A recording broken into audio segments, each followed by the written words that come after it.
जय हिंद स्टूडेंट्स, मैं ASK sir एक बार फिर से आप सभी का स्वागत करता हूं ASK sir official YouTube channel पर। तो इस क्लास में हम लोग बात करेंगे कि वैद्युत जो धारिता है उसके बारे में। जो अपना चैप्टर चल रहा था स्थिर वैद्युत विभव एवं धारिता, तो उसमें जो वैद्युत विभव थी उसकी क्लासेस मैंने कंप्लीट कर दी हैं, तो वो आपको प्लेलिस्ट में मिल जाएंगी। और ये जो क्लासेस है ये वैद्युत धारिता की क्लास है, जो उसी के आगे का चैप्टर है, जो अब दोनों ने एक में ही मर्ज हो गया है। तो बात करते हैं इसमें वैद्युत धारिता के बारे में। इसमें जो सबसे इम्पोर्टेंट प्रश्न है उन्हीं की सीरीज जो है चल रही है। इसमें जो सबसे इम्पोर्टेंट प्रश्न है जो पूछे गए हैं वही कराए जाएंगे। तो इसमें जो है सबसे पहला प्रश्न है 2014 में पूछा गया है HF पेपर कोट। ठीक है, तो इससे पहले आपको बता दूं कि अगर आपने हमारे चैनल ASK सर ऑफिशियल को सब्सक्राइब नहीं किया है तो सबसे पहले चैनल को सब्सक्राइब कीजिए और वीडियो को शेयर कीजिए। तो चलते हैं, देरी न करते हुए क्लास को स्टार्ट करते हैं। तो इसमें जो पहला प्रश्न पूछा गया है वो पूछा गया है संधारित्र किसे कहते हैं, तथा और जो इसमें अलग प्रश्न एक और पूछा गया है कि संधारित्र की धारिता की परिभाषा दीजिए।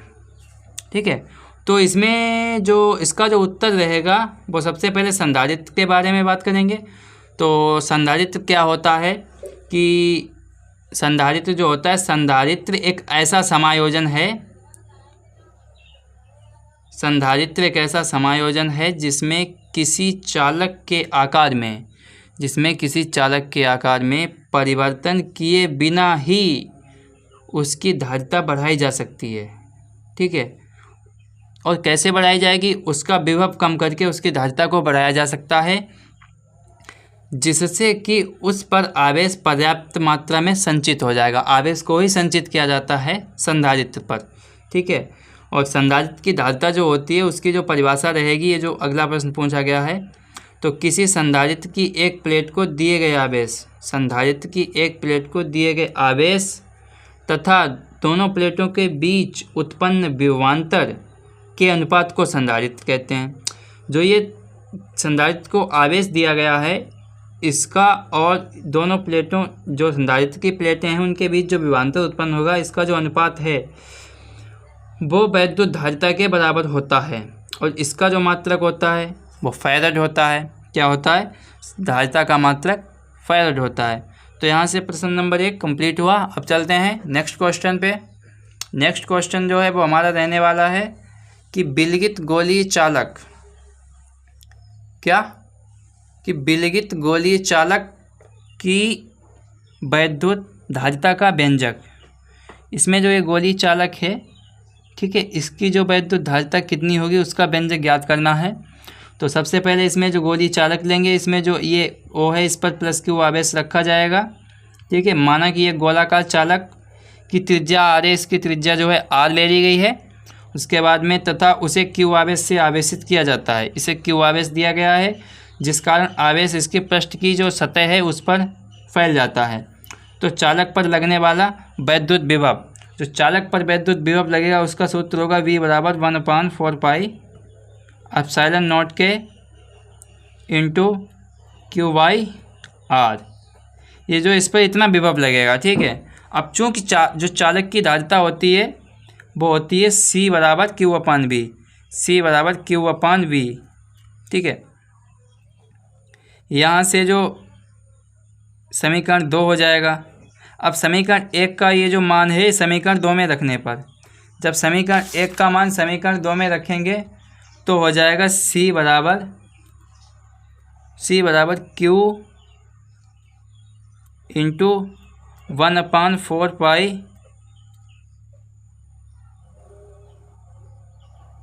यहाँ से हो जाएगा Q/1/4 एप्सिलॉन नॉट के इंटू Q/R। यहाँ से जो ये Q से Q चला जाएगा। ठीक है, यहाँ से Q से Q कट जाएगा, ये वाला ये Q से Q कट जाएगा। तो इसके बाद में जो यहाँ से बचेगा C बराबर बचेगा, ये वाला पूरा ऊपर चला जाएगा 4 एप्सिलॉन नॉट के R। ये जो हो जाएगी फैराड। वैद्युत जो गोलीय चालक है उसकी वैद्युत धारिता का ये व्यंजक हो जाएगा। ठीक है, अब इसके बाद में वैद्युत चालक, ये जो है इम्पोर्टेंट क्वेश्चन है। ये डेरिवेशन में नहीं बल्कि इससे न्यूमेरिकल सबसे ज़्यादा पूछे जाते हैं, डिपेंडेंसी वाले क्वेश्चन पूछे जाते हैं।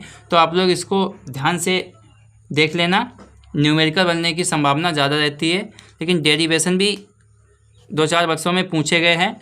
अब चलते हैं नेक्स्ट क्वेश्चन पे। नेक्स्ट क्वेश्चन जो हमारा रहने वाला है वो है समांतर प्लेट संधारित्र के लिए व्यंजक। इस चैप्टर का सबसे इम्पोर्टेंट क्वेश्चन है, जो धारिता में सबसे इम्पोर्टेंट क्वेश्चन, जिसकी संभावना सबसे ज़्यादा 99.99% संभावना रहती है इसके पेपर में आने की, और लगभग हर साल पूछा जाता है, किसी न किसी पेपर कोड में पूछा ही जाता है। तो इस चैप्टर का सबसे महत्वपूर्ण प्रश्न है वो रहने वाला है कि समांतर प्लेट संधारित्र के लिए धारिता का व्यंजक। इसमें जो क्या करेंगे, जो माना कि ए बी एक वैद्युत, माना कि ए बी तथा सी डी 2 समांतर प्लेटें हैं, ये ए बी और ये सी डी 2 समांतर प्लेटें हो गई, जिनके बीच में एक परावैद्युतांक के भरा है, ये परावैद्युतांक के भरा है, ठीक है। और ये वैद्युत क्षेत्र की जो दिशा होगी प्लस से माइनस की ओर होगी। ए बी पर जो धनावेश होगा, ए बी प्लेट है, इस पर धनावेश दिया गया है, और सी डी पर ऋणावेश है, ये सी डी प्लेट है, इस पर निगेटिव चार्ज ऋणावेश दिया गया। इस आवेश का प्रवाह जो होगा ए बी से सी डी की ओर, ये जो आवेश है ए बी से सी डी की ओर इसका प्रवाह होगा, ठीक है। यदि प्लेट का क्षेत्रफल ए है, ये प्लेट है, इसका क्षेत्रफल ए दिया गया है, तो पृष्ठ आवेश घनत्व मैंने आपको चैप्टर नंबर 1 में ही बताया था, वैद्युत क्षेत्र वाले चैप्टर में आपको बताया था कि जो आवेश होता है और उसका जो क्षेत्रफल होता है उसका अनुपात होता है आवेश घनत्व Q/A। समीकरण नंबर 1, दोनों प्लेटों के बीच की वैद्युत क्षेत्र की तीव्रता जो होगी, जो पृष्ठ आवेश घनत्व, जो ये गॉस की प्रमेय में मैंने आपको बताया था, इसकी जो वैद्युत तीव्रता होगी E = σ/ε0 के, ये हो जाएगी वैद्युत क्षेत्र की तीव्रता, ठीक है। यहाँ से क्या करेंगे, यदि प्लेटों के बीच में विभवांतर दिया गया है, यदि प्लेटों के बीच विभवांतर B दिया गया हो तथा इनके बीच की दूरी D हो, तो इस पर जो वैद्युत क्षेत्र होगा वो होगा E = B/D, ठीक है। यहाँ से V बराबर हो जाएगा ED, समीकरण नंबर 3 हो जाएगा। अब समीकरण 2 का मान है, समीकरण 3 में रख देंगे, यहाँ से E का मान उठा के यहाँ पे रख दिया जाएगा। तो यहाँ से जब E का मान रखेंगे तो V बराबर हो जाएगा σ/ε0 के इंटू D। अब चूँकि सिग्मा होता है, सिग्मा की वैल्यू समीकरण नंबर 1 से उठाएंगे, ठीक है। सिग्मा की, ये वाला जो सिग्मा है, यहाँ से जब समीकरण 2 का मान इसमें रखेंगे तो यहाँ से सिग्मा आएगा। सिग्मा की वैल्यू समीकरण नंबर 1 से उठाएंगे, समीकरण नंबर 1 से उठा के सिग्मा की वैल्यू यहाँ पर पुट करेंगे तो यहाँ से सिग्मा बराबर Q/A है, तो यहाँ से V बराबर हो जाएगा Q/ε0 इंटू D। ε0 के हो जाएगा इंटू A हो जाएगा इंटू D हो जाएगा, ठीक है। तो यहाँ से हो जाएगा V बराबर Q/ε0 के इंटू D/A। ये हो जाएगा समीकरण नंबर 4। चूँकि संधारित्र की धारिता जो होती है Q बराबर CV होती है, संधारित्र की धारिता C बराबर Q/V, तो यहाँ से B निकालेंगे, B आ जाएगा Q/C, समीकरण नंबर 5 हो जाएगा। अब समीकरण नंबर 5 और 4 और 5 की तुलना कर देंगे।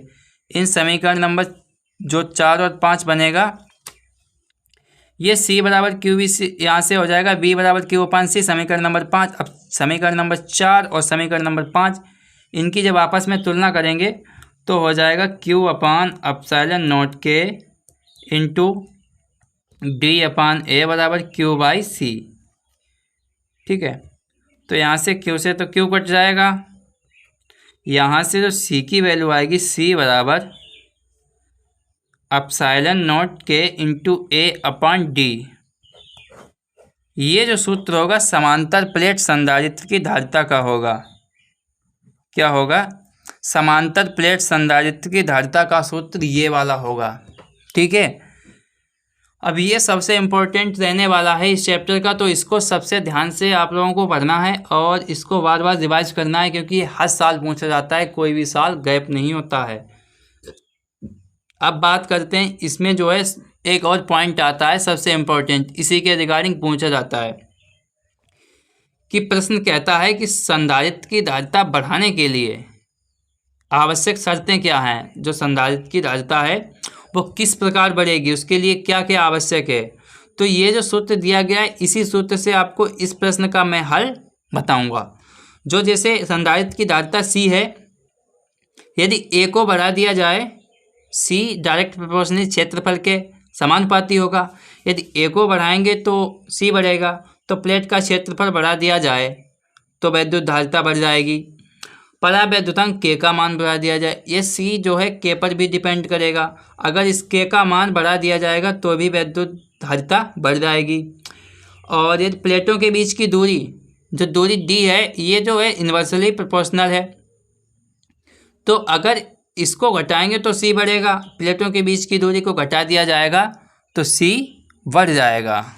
ठीक है, तो चलिए यहाँ तक ये जो प्रश्न 4 प्रश्न मैंने कराए हैं, तो आप लोग इनको रिवाइज कीजिएगा और अपनी जो नेक्स्ट क्लास होगी उसमें इसके आगे की चर्चा की जाएगी। तो चलिए इसी के साथ क्लास को समाप्त करते हैं।